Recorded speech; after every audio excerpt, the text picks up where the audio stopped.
Hi കൂട്ടുകാരെ, എല്ലാവർക്കും നമസ്കാരം. ഇന്നത്തെ നമ്മുടെ വീഡിയോ വളരെ ടേസ്റ്റി ആയിട്ടുള്ള കാറ്ററിംഗ് സ്പെഷ്യൽ കരിമീൻ ഫ്രൈ ആണ്. ഈ ഒരു കരിമീൻ ഫ്രൈ നമ്മൾ തയ്യാറാക്കി എടുക്കുന്നത് വളരെ ക്രിസ്പി ആയിട്ടാണ്. ഈ ഒരു കരിമീനെ ഫ്രൈ ചെയ്തെടുക്കുന്ന സമയത്ത് ഞാൻ ഇതിലേക്ക് ഒരു ടിപ്പ് കൂടെ ചേർക്കുന്നുണ്ട്.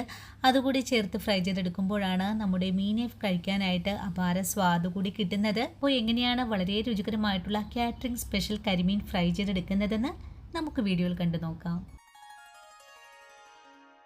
കാറ്ററിംഗ് സ്പെഷ്യൽ ഫിഷ് ഫ്രൈ തയ്യാറാക്കി എടുക്കാനും വേണ്ടിയിട്ട് ഞാനിവിടെ 3 കരിമീനാണ് കഴുകി വൃത്തിയാക്കി എടുത്തിട്ടുള്ളത്. മസാലകൾ നല്ലതുപോലെ പിടിച്ച് കിട്ടുന്നതിനായിട്ട് ആഴത്തിൽ ഒന്ന് വരയൊക്കെ കൊടുത്തിട്ടുണ്ട്. ഇനി മസാല പുരട്ടാൻ തുടങ്ങാം. ഇതിനായിട്ട് ഒരു വാഴ ഇലയിലേക്ക് 2 പച്ചമുളകും 10 അല്ലി വെളുത്തുള്ളിയും 1 കഷ്ണം ഇഞ്ചിയും കൂടി ചേർത്ത് നല്ലതുപോലെ അരച്ചെടുത്ത പേസ്റ്റാണ് ആദ്യം എടുത്തിട്ടുള്ളത്. ഇതിലേക്ക് 1.5 ടേബിൾ സ്പൂൺ അളവിൽ കാശ്മീരി മുളക് പൊടി കൂടി എടുത്തിട്ടുണ്ട്. ഇനി 1/4 ടീസ്പൂൺ അളവിൽ മഞ്ഞൾപ്പൊടിയും 1/2 സ്പൂൺ അളവിൽ കുരുമുളക് പൊടിയും 1/4 ടീസ്പൂൺ അളവിൽ പെരിഞ്ജീരക പൊടിയും ഇനി വേണ്ടത് 1 ടേബിൾ സ്പൂൺ അളവിൽ വറുത്ത അരിപ്പൊടിയാണ്. അരിപ്പൊടിയുടെ കൂടെ തന്നെ 1/2 സ്പൂൺ അളവിൽ മല്ലിപ്പൊടി കൂടെ ചേർക്കുന്നുണ്ട്. ഇനി നമ്മുടെ മസാലയ്ക്ക് ആവശ്യമായ ഉപ്പ് കൂടെ ചേർക്കാം. ഉപ്പും ചേർത്ത് കഴിഞ്ഞാൽ പിന്നെ നമുക്കിതിലേക്ക് 1 സ്പൂൺ അളവിൽ വിനാഗിരി കൂടെ ചേർക്കാം. ഇത്രയും മസാലകളൊക്കെ എടുത്തു കഴിഞ്ഞാൽ പിന്നെ നമുക്ക് 1 സ്പൂൺ അളവിൽ വെളിച്ചെണ്ണ കൂടെ ഒഴിച്ചു കൊടുക്കണം. അതിനുശേഷം കൈകൊണ്ട് നല്ലതുപോലെ ഒന്ന് കുഴച്ചുകൂടി എടുക്കണം. മസാലകളൊക്കെ നല്ലതുപോലെ കുഴച്ചു കഴിഞ്ഞാൽ കുറച്ച് കറിവേപ്പില ഇതുപോലെ പൊടിയായി ഒന്ന് കട്ട് ചെയ്ത് കൂടെ ചേർക്കാം. അതിനുശേഷം നമ്മുടെ മീന് ഒരു തരി പോലും പൊടിഞ്ഞു പോവാതിരിക്കാനും വേണ്ടിയിട്ട് ഒരു കോഴിമുട്ട കൂടെ ചേർക്കുന്നുണ്ട്. കോഴിമുട്ടയും കൂടി ചേർത്ത് കഴിഞ്ഞാൽ മസാലയെ ഒന്നുകൂടെ തിരുമ്മി കുഴച്ചെടുക്കാം. ഈ സമയത്ത് മസാലയ്ക്ക് ഉപ്പ് പോരായ്മ തോന്നുവാണെങ്കിൽ കുറച്ചുകൂടെ ചേർത്തൊന്ന് കുഴച്ചെടുക്കാവുന്നതാണ്. അതിനുശേഷം നമുക്ക് ഈ മസാലയെ നമ്മൾ കഴുകി വൃത്തിയാക്കി വെച്ചിരിക്കുന്ന ഓരോ മീനിലേക്കുമാണ് തേച്ച് കൊടുക്കേണ്ടത്. അതുപോലെ തന്നെ നമ്മൾ അരിപ്പൊടി ചേർത്തിട്ടുള്ളത് നമ്മുടെ ഫിഷ് ഫ്രൈ നല്ല ക്രിസ്പി ആയിട്ട് കിട്ടുന്നതിന് വേണ്ടിയിട്ടാണ്. ഇനിയിപ്പോൾ നിങ്ങളുടെ കൈവശം അരിപ്പൊടി ഇല്ലെങ്കിൽ കോൺഫ്ലോറോ മൈദയോ ചേർക്കാവുന്നതാണ്. ഉൾഭാഗത്തേക്ക് മസാലകളെല്ലാം ആഴത്തിൽ നിറച്ചെടുക്കുമ്പോഴാണ് നമ്മുടെ മീൻ വറുത്തത് കഴിക്കാനായിട്ട് നല്ല ടേസ്റ്റൊക്കെ ഉണ്ടാവുന്നത്. ഒരു മീനിവിടെ നല്ലതുപോലെ മസാലയൊക്കെ ഒന്ന് പുരട്ടിയെടുത്തിട്ടുണ്ട്. അതിനുശേഷം അടുത്തത് നമുക്കിതുപോലെ തന്നെ ചെയ്തെടുക്കാം. നിങ്ങൾക്ക് ഇതുപോലെ കൈകൊണ്ട് മസാല പുരട്ടിയെടുക്കാൻ ബുദ്ധിമുട്ടാണെങ്കിൽ ഒരു സ്പൂൺ വെച്ച് വേണമെങ്കിലും ചെയ്തെടുക്കാവുന്നതാണ്. നമ്മുടെ കൈ ഉപയോഗിച്ച മസാലകൾ പുരട്ടിയെടുക്കുമ്പോഴാണ് ഇതിൻ്റെ എല്ലാ ഭാഗത്തും ഒരുപോലെ തന്നെ പിടിച്ചു കിട്ടുന്നത്. ഇനിയിപ്പോൾ മീനിലേക്ക് മസാല പുരട്ടിക്കഴിഞ്ഞാൽ പിന്നെ ഒരു അരമണിക്കൂർ നേരത്തേക്ക് നമുക്കിതിനെ ഒന്ന് റെസ്റ്റ് ചെയ്യാനും കൂടെ വെച്ച് കൊടുക്കാം.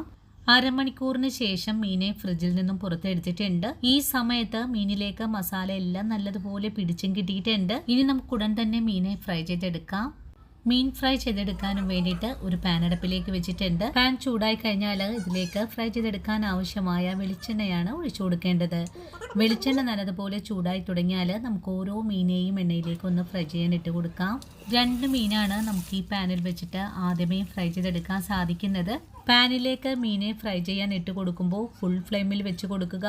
അതിനുശേഷം മീഡിയം ഫ്ലെയിമിൽ വെച്ചിട്ട് വേണം ഇതിനെ ഒന്ന് ഫ്രൈ ചെയ്തെടുക്കാനായിട്ട്. ഒരു ഭാഗം നല്ലതുപോലെ മുരിഞ്ഞു തുടങ്ങിയാൽ നമുക്ക് അടുത്ത ഭാഗവും മറിച്ചിടാം.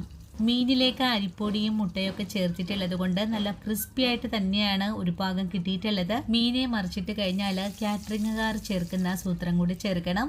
കുറച്ച് കറിവേപ്പിലയും കുറച്ച് വെളുത്തുള്ളി തോലോടുകൂടി ചതച്ചത് കൂടി ചേർക്കണം. ഇങ്ങനെ ഈ ഒരു സമയത്ത് ചെയ്തെടുക്കുമ്പോൾ നമ്മുടെ മീനെ കഴിക്കാനായിട്ട് അപാര സ്വാദാണ്. വളരെ എളുപ്പത്തിൽ തന്നെ നമ്മുടെ മീൻ നല്ലവണ്ണം മുരിഞ്ഞു വന്നിട്ടുണ്ട്. ഇനി നമുക്ക് ഈ എണ്ണയിൽ നിന്നും മീനെ എടുത്ത് മാറ്റാം. നിങ്ങൾക്ക് ഈ വീഡിയോയിൽ കൂടെ കാണാലോ നമ്മുടെ മീനെ നല്ല പെർഫെക്റ്റ് ആയിട്ട് തന്നെ നമുക്കിവിടെ ഫ്രൈ ചെയ്തെടുക്കാൻ സാധിച്ചിട്ടുണ്ട്. ഇനി കോരി മാറ്റി കഴിഞ്ഞാൽ മുരിവെല്ലാം ഒന്നെടുത്ത് മാറ്റിയതിനു ശേഷം അടുത്തത് നമുക്ക് ഫ്രൈ ചെയ്യാൻ ഇട്ട് കൊടുക്കാം. വളരെ എളുപ്പത്തിൽ തന്നെ വളരെ രുചികരമായിട്ടുള്ള നല്ല കരിമീൻ ഫ്രൈ ഇവിടെ റെഡി ആയിട്ടുണ്ട്. നിങ്ങൾക്ക് ഈ വീഡിയോയിൽ കൂടെ കാണാലോ നമ്മുടെ ഫിഷ് ഫ്രൈ നല്ല മുരുമുരാന്ന് തന്നെയാണ് ഫ്രൈ ചെയ്തെടുക്കാൻ സാധിച്ചിട്ടുള്ളതെന്ന്. ഇനിയിപ്പോൾ നിങ്ങൾ ഇതുപോലൊരു മീനൊക്കെ ഫ്രൈ ചെയ്തെടുക്കുവാണെങ്കിൽ തീർച്ചയായിട്ടും ഇതേ ഒരു രീതിയിൽ തയ്യാറാക്കി നോക്കണേ. തയ്യാറാക്കി നോക്കിയിട്ട് നിങ്ങൾക്ക് ഇഷ്ടപ്പെടുവാണെങ്കിൽ തീർച്ചയായിട്ടും നമ്മുടെ ചാനൽ ഒന്ന് ഫോളോ ചെയ്യണേ. അതുപോലെ തന്നെ നിങ്ങൾ ഈ വീഡിയോ കണ്ടിട്ട് ട്രൈ ചെയ്ത് നോക്കുമ്പോൾ നിങ്ങൾക്ക് ഇഷ്ടപ്പെടുവാണെങ്കിൽ തീർച്ചയായിട്ടും വീഡിയോ കുറിച്ചുള്ള അഭിപ്രായങ്ങളെല്ലാം കമൻസ് ആയിട്ട് അറിയിക്കാനും മറന്നു പോകരുത്. ഇനിയിപ്പോൾ ആദ്യമായിട്ടാണ് നമ്മുടെ വീഡിയോസ് കാണുന്ന കൂട്ടുകാർ ആരെങ്കിലും ഉണ്ടെങ്കിൽ ഒന്ന് ചേച്ചിയെ സപ്പോർട്ട് ചെയ്യണേ. അതുപോലെ നിങ്ങളുടെ അഭിപ്രായങ്ങൾ കൂടെ കമൻസ് ആയിട്ട് അറിയിക്കാനും മറന്നു പോകരുത്. നിങ്ങൾ തരുന്ന ഓരോ വാക്കുകളുമാണ് മറ്റുള്ള ആൾക്കാരിലേക്ക് നമ്മുടെ വീഡിയോ എത്തപ്പെടുന്നതും. ഇതുവരെയും നമ്മുടെ വീഡിയോ കണ്ട് സപ്പോർട്ട് ചെയ്ത എല്ലാ കൂട്ടുകാരോടും ഇനിയും കാണാനിരിക്കുന്ന എൻ്റെ പ്രിയ കൂട്ടുകാരോടും ഒത്തിരി നന്ദി സ്നേഹമൊക്കെ അറിയിച്ചുകൊണ്ട് നാളെ രാവിലെ ഓടിയെത്താം. അതുവരെയും ഒത്തിരി സ്നേഹത്തോടെ വീണ്ടും കാണാം.